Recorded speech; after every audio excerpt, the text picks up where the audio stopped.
கொஞ்சம் பேலன்ஸ்.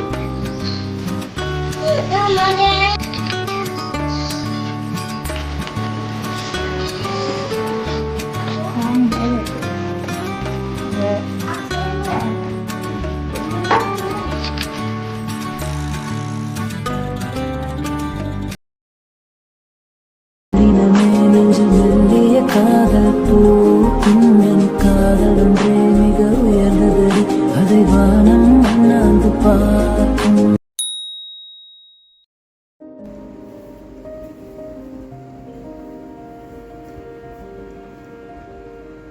ஹே காய்ஸ், அஸ்ஸலாமு அலைக்கும் அண்ட் வெல்கம் பேக் டு முஷரஸ் vlogs. எல்லோரும் எப்படி இருக்கீங்க? எல்லாருக்கும் ரொம்ப ஹாப்பி ரமதான் கரீம். ஸோ நல்லபடியாக வந்துட்டு நோன்பு வைங்க.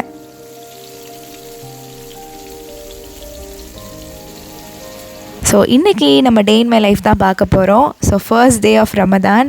ஸோ சஹருக்கு என்ன பண்ணியிருக்கோம் அப்படிங்கிறத சும்மா லைட்டாக, அதுக்கப்புறம் நம்ம இஃப்தார் ப்ரிப்ரேஷன் தான் பார்க்க போகிறீங்க. ஸோ வீடியோ ஸ்கிப் பண்ணாமல் பாருங்கள்.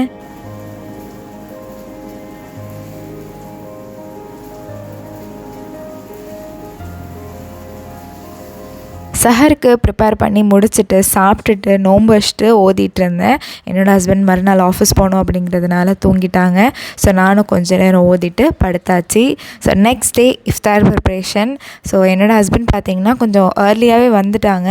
ஸோ ஃபர்ஸ்ட் டே அப்படின்னு சொல்லிட்டு, அப்படின்றதுனால இல்லை, கொஞ்சம் ஒர்க் முடிஞ்சிருச்சுன்னு. ஸோ அதோட எனக்கு கொஞ்சம் ஈஸியாக போயிடுச்சு. கொஞ்சம் பார்த்திங்கன்னா ஃப்ரூட் சாலட்க்கு ஃப்ரூட்ஸ்லாம் அவங்க அதை அரைஞ்சி கொடுத்துட்டாங்க. மற்ற வேலையெல்லாம் நம்ம பார்த்துட்டு இருந்தோம்.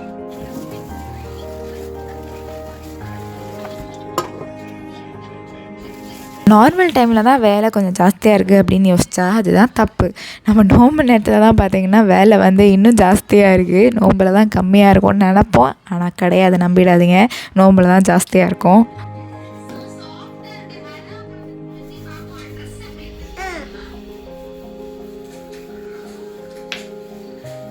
என்ன தான் ஃபேமிலியோடு நம்ம வந்துட்டு நம்ம செஞ்சு நம்ம வந்துட்டு கொடுக்குறப்போ அந்த சுகத்தை விட நம்மளுக்கு ஒரு ஆள் செஞ்சு கொடுக்குறாங்க பார்த்தீங்களா, அப்போ வந்து இன்னும் நல்லாயிருக்கும். அது மட்டும் இல்லாமல் நம்ம சிப்ளிங்ஸோடு சேர்ந்து உட்காந்துட்டு இதை கொடு அதை கொடுன்னு பிடிங்கி சாப்பிட்றதும் வந்துட்டு இன்னும் வந்து ஒரு வேறு லெவல் ஃபீலிங்காக. நானும் என் தங்கச்சிலாம் ஏதாவது ஒரு சமோசா இல்லை ஒரு வடை அப்படின்னு இருந்தால் அதுக்கே யாரா எடுக்கிறா அப்போ பார்ப்போன்ற மாதிரி பிடிங்கி சாப்பிட்ற மாதிரி உட்காந்துருப்போம். அது ஒரு கைண்ட் ஆஃப் நோம்பு திறக்கிற நாட்கள்.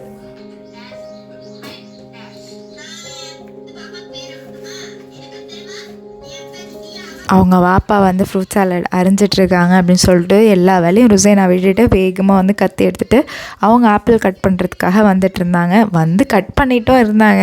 ஸோ பார்க்குறதுக்கு ஓகே, எங்கள் கூட சேர்ந்து எதோ ஆக்டிவாக இருக்காங்க மேடம் அப்படின்னு சொல்லிட்டு நானும் விட்டுட்டேன். பட் கத்தியில் விளையாடிக்கிட்டு இருக்கிறப்போ கொஞ்சம் பயமாக தான் இருந்தது.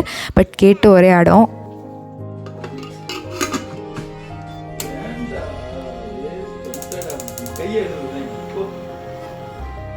இஃப்தாரோட மெனு என்ன அப்படின்னு பார்த்திங்கன்னா நோம்பு கஞ்சி. அது இல்லாமல் வந்து நோம்பே என் ஹஸ்பண்டுக்கு ஸ்டார்ட் ஆகாது. ஸோ ஃபஸ்ட்டு நோம்பு கஞ்சி, கடல் பாசி, ஜூஸு, ஸோ நன்னாரி தான் கரைச்சேன்.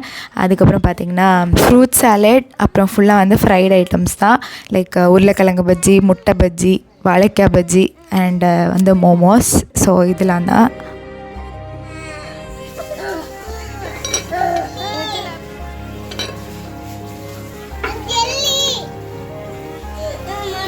ஸோ கேக்கு ரொம்ப என்னடா கம்மி டிஷ்ஷாக இருக்கும் அப்படின்னு யோசிச்சிருப்பீங்க.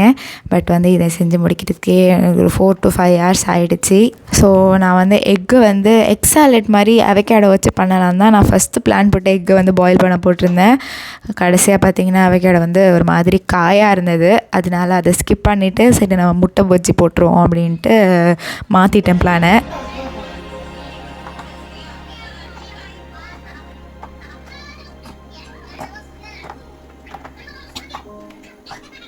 நானும் இஃப்தாருக்கு ஏதாவது ஹெல்த்தியாக ட்ரை பண்ணணுன்னு தான் ரொம்ப ட்ரை பண்ணிகிட்ருக்கேன்.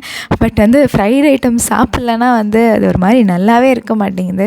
அப்படியே நோன்பு திறந்துட்டு அந்த ஜூஸை குடிச்சிட்டு ஃப்ரைட் ஐட்டம், ஃப்ரூட்ஸ் அப்படின்னு சாப்பிட்றப்ப தான் திருப்தியாக இருக்கிற மாதிரி இருக்குது. வந்து வேறு வழி இல்லை. வந்து என்ன பண்ணுறது, மேனுஃபேக்சரிங் எஃபெக்ட் சின்ன வயசுலேருந்தே பழக்கிட்டாங்க.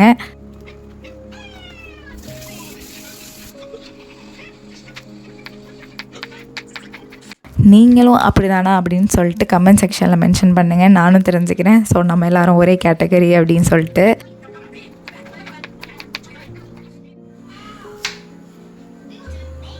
ஃப்ரூட் சாலட் ரெடி பண்ணியாச்சு, கடல் பாசி ரெடி பண்ணியாச்சு. இப்போ வந்து நான் வந்து வெங்காய தக்காளிலாம் அரிஞ்சிட்டு இருந்தேன். எதுக்கு அப்படின்னா கஞ்சி காய்ச்சறதுக்காக. அதுக்கு முன்னாடி நான் குக்கரில் வந்துட்டு சஹருக்கு வந்துட்டு பருப்பான காய்ச்சிக்கலாம் அப்படின்னு சொல்லிட்டு பருப்பை ஃபஸ்ட்டு வேக போட்டுட்டேன். ஏன்னா அதுக்கப்புறம் வந்து குக்கர் பிஸி ஆகிடும். அதனால்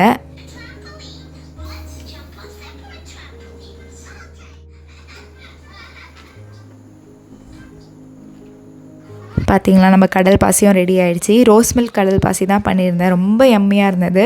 இது வந்து எங்கள் அம்மா செய்வாங்க இந்த மாதிரி. ஸோ அது மாதிரி நானும் ட்ரை பண்ணேன். நல்லாவே வந்திருந்தது. கண்டிப்பாக இந்த இஃப்தாரில் இதை ட்ரை பண்ணி பாருங்கள், செம்மையாக இருக்கும். ருசைனாக்கெலாம் ரொம்ப பிடிச்சிருந்துச்சு.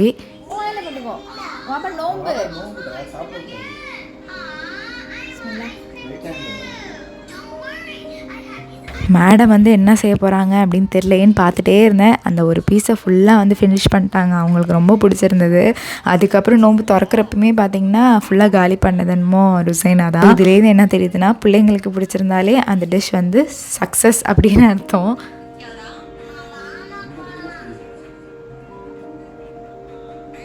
உம்ரா சீரீஸ் ஜியாரத் போனதெல்லாம் யாரும் இன்னும் பார்க்கல அப்படின்னா டிஸ்கிரிப்ஷனில் மென்ஷன் பண்ணுற லிங்க் செக் பண்ணி பாருங்கள்.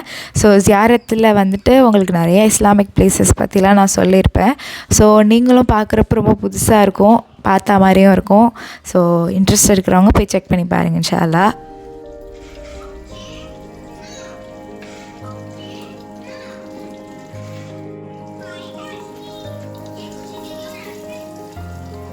ஸோ இப்போ பார்த்திங்கன்னா நோம்பு கஞ்சி தான் செஞ்சிட்ருக்கேன். ஸோ அதுக்கு ஃபஸ்ட்டு பார்த்திங்கன்னா கொஞ்சமாக எண்ணெய் சூடானதுக்கப்புறம் கொஞ்சமாக வெங்காயம், இஞ்சி பூண்டு பேஸ்ட்டு, அதுக்கப்புறம் நான் மீட் ஆட் பண்ணியிருந்தேன். ஸோ நோம்புக்கு வந்துட்டு அந்த மேஷ்டு மீட் வந்து இருந்தால் கரெக்டாக இருக்கும் அப்படின்னு சொல்லிட்டு அதுதான் வாங்கிட்டு வந்திருந்தேன். ஸோ இஞ்சி பூண்டு பேஸ்ட்லாம் போட்டு நல்லா வதக்கினதுக்கப்புறம் தக்காளி போட்டு நல்லா கிண்டிட்டு உப்பு போட்டுட்டு கொஞ்சமாக மீட் மசாலா போட்டுட்டு தண்ணி ஊற்றி நீங்கள் பருப்பு பாசிப்பருப்பு அண்ட் ரைஸை நீங்கள் கொஞ்சம் கலஞ்சி வச்சுட்டு ஆட் பண்ணிங்கன்னா நோம்பு கஞ்சி ஃபினிஷ் சூப்பராக ரெடி ஆகிடும்.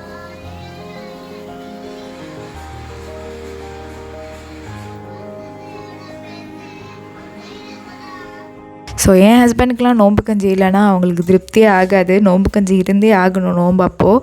ஸோ உங்களுக்கு யாராவது நோம்பு கஞ்சி ரொம்ப பிடிக்கும் அப்படின்னா கமெண்ட் செக்ஷனில் போடுங்க. எனக்கு பெருசாக நோம்பு கஞ்சிலாம் இறங்கவே இறங்காது. அது ஏனே தெரில, விதவிதமாக காய்ச்சி கொடுத்தாலும் எனக்கு இறங்காது. இந்த கஞ்சி ஐட்டம்ஸ்லாம் நம்மளுக்கு இறங்கவே இறங்காது.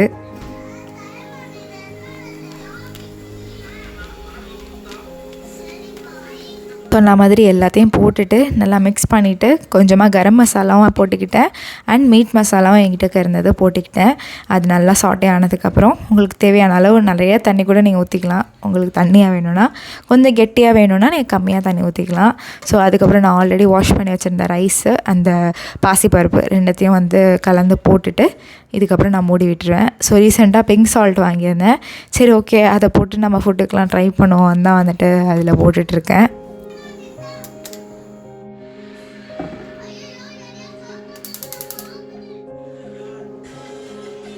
அதுக்கப்புறம் ஜூஸ் கரைச்சி வச்சிடணும். ஸோ இதெல்லாம் பார்த்திங்கன்னா நான் 1 மணிலேருந்தே ஸ்டார்ட் பண்ணிட்டேன் இஃப்தார் ப்ரிப்ரேஷன்லாம்.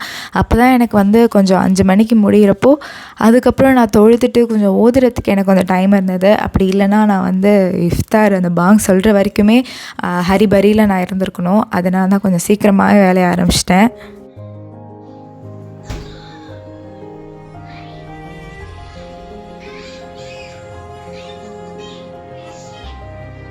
ஃபர்ஸ்ட் நோம்புக்கு என்ன ஜூஸ் வேணும் அப்படின்னு கேட்குறப்போ நன்னாரி தான் கேட்டிருந்தாங்க. சரி ஓகே, அதையே செஞ்சுருவோம் அப்படின்னு நன்னாரி வந்து சிரப் வாங்கியிருந்துச்சு நெஸ்டோவில். ஸோ அதை போட்டு ட்ரை பண்ணுவோன்னு பண்ணிச்சு, நல்லாவே வந்திருந்தது.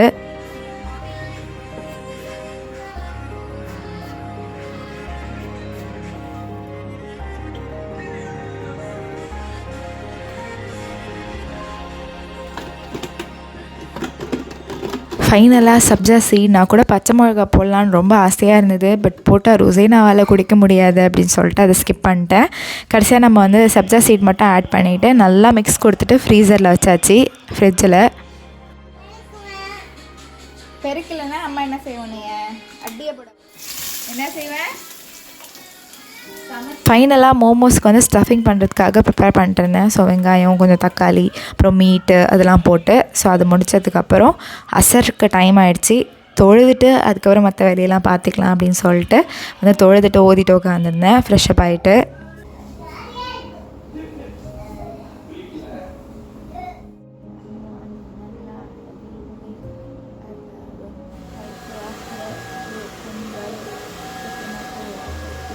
நாங்கள் இருக்கிற ஏரியாவில் தராவி பார்த்திங்கன்னா உங்களுக்கு 8:15க்குலாம் ஸ்டார்ட் பண்ணிடுறாங்க இஷா முடிஞ்ச கொஞ்சம் நேரத்துலையே. ஸோ அதனால் நாங்கள் நோன்பு திறந்துட்டு ஒரு 7:15 அந்த மாதிரி கிளம்புனா தான் நாங்கள் வந்து கேர்ள்ஸுக்குள்ளே இடம் கிடைக்கும், இல்லைனா கிடைக்காதுன்னு எனக்கு தெரியும். பட் இருந்தாலும் நம்ம ஃபர்ஸ்ட் டேனால் போக முடியல. செகண்ட் டே நம்ம போய் பார்ப்போம் அப்படின்னு சொல்லிட்டு ஒரு 7:35 கிட்ட போகணுன்னு நினைக்கிறேன். அப்போவே கூட்டமாக இருந்தது, இடமே இல்லை ஆக்சுவலி கேர்ள்ஸ்க்கு. அதுக்கப்புறம் எப்படியோ வந்து ஒரு இடுக்கில் நின்று நம்ம தொழுதாச்சு. ஸோ இங்கே பார்த்திங்கன்னா கொஞ்சம் இந்த ஏரியாவில் இருக்கிறவங்க கொஞ்சம் வரணும் அப்படின்னா கொஞ்சம் 7:30க்கெலாம் வர பாருங்கள் இன்ஷா அல்லாஹ். அப்படியா இருந்தால் தான் கொஞ்சம் கேர்ள்ஸ்க்கு இடம் கிடைக்கும்னு நினைக்கிறேன். சாங் மேலே இருக்கிற அந்த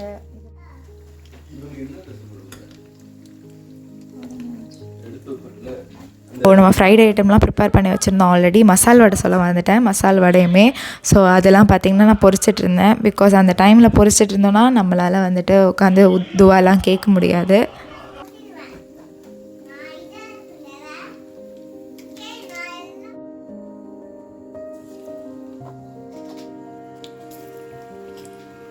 ஆக்சுவலி இதுக்கே பார்த்திங்கன்னா செம்ம டைம் ஆகிடுச்சு. நான் கடகடன்னு எல்லாத்தையுமே பண்ணிகிட்டு இருந்தேன்.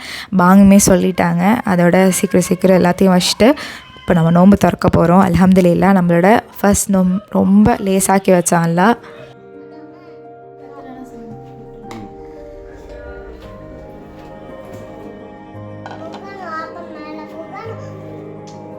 செய்கிறப்ப பார்த்திங்கன்னா அவ்வளோ நிறையா செய்கிற மாதிரி இருக்குது, பட் டேபிளில் வைக்கிறப்போ ஒன்றுமே செய்யாத மாதிரி இருக்குது. ஸோ அவ்வளோ நேரம் செஞ்சோமே, ஏன்னா இவ்வளோ தான் வந்ததா அப்படின்னு நம்மளுக்கே தோணுது.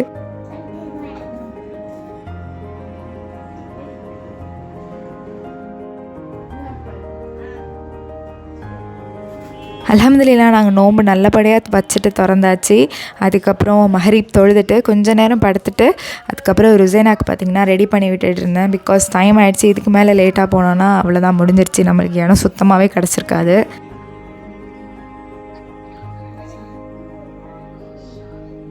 மேடம் அழகாக ஜில்பாப்லாம் போட்டு க்யூட்டாக ரெடி ஆகிட்டாங்க பள்ளிவாசல் போகிறதுக்கு. அவங்க வாப்பா எனக்கு கொஞ்சம் சீக்கிரமாகவே வந்துட்டதுனால அவங்களும் எங்கள் கூட சேர்ந்து வந்தாங்க. இல்லைனா முக்கால்வாசி நானும் ருசேனாவும் தான் தனியாக போயிருக்கிற மாதிரி இருந்திருக்கோம்.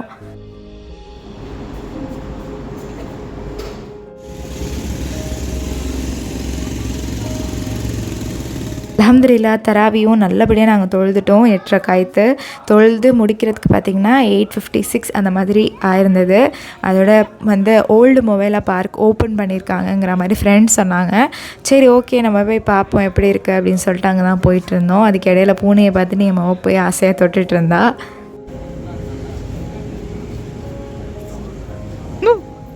டைப்பாக இருக்குது, இப்படிலாம் நடந்து வர்றது தான் ஒரு மாதிரி. நாங்களும் அந்த ஒரு வருஷமாக வந்த டைம்லேருந்தே வந்து பார்க் ஓப்பனில் ஆகுமான்னு பார்த்துட்டு இருந்தோம். ஃபைனலி ஓப்பன் ஆகிடுச்சு. பட் வந்து பார்க்கு ப்ளே ஏரியா பார்த்திங்கன்னா கம்மியாக தான் வச்சுருந்தாங்க. பட் வந்து பரவாயில்ல, ஸ்கேட்டிங் ஓட்டுறதுக்கு அந்த மாதிரி கொஞ்சம் ஏதோ என்டர்டெயின்மெண்ட் பர்பஸ்க்கு ஒரு பார்க்கு வந்து இருக்கேங்கிறதுக்கு ரொம்ப ஹாப்பியாக இருக்குது இப்போது. வெயில் காலத்தில் இவ்வளோ நாள் பிடிச்சிட்டு அழைக்கலோ.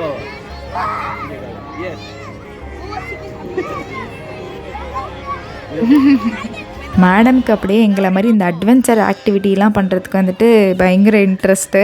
அதோட அதை போய் பண்ணிவிட்டு பயமாக இருந்தது, பட் இருந்தாலும் பண்ணுவேன்னு பண்ணிகிட்டு இருந்தா. ஸோ பார்க்க ஆனால் நல்லா இருந்தது.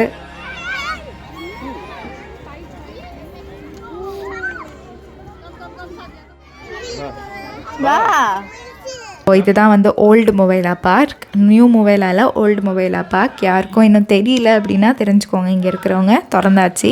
ஸோ நைட்டுக்கு வந்து சஹருக்கும் நம்ம ப்ரிப்பேர் பண்ணியாச்சு. அதுக்கப்புறம் என் மாவை பார்த்திங்கன்னா இந்த ஒரு புக் வச்சுட்டு உட்காந்துருந்தா. இது என் ஃப்ரெண்ட் வந்து வீட்டுக்கு வந்தப்போ கொடுத்துருந்தாங்க. பயங்கர யூஸ்ஃபுல் அண்ட் பயங்கர என்டர்டெய்னிங்காக இருந்தது இந்த ஒரு புக். ஸோ நானும் அவள் கூட சேர்ந்து வந்து எல்லாத்தையும் ஃபிக்ஸ் பண்ணிகிட்டு இருந்தேன். ஸோ அல்ஹம்துலில்லாஹ் எங்களோட ஃபர்ஸ்ட் ரமதான் வந்து ரொம்ப நல்லபடியாக முடிஞ்சிச்சு. ஸோ ஐ ஹோப் உங்களுக்கும் நல்லபடியாக முடிஞ்சிருக்கோன்னு. ஸோ வீடியோ பிடிச்சிருந்துச்சுன்னா மறக்காமல் லைக், ஷேர் அண்ட் சப்ஸ்கிரைப் பண்ணிக்கோங்க. பாய்.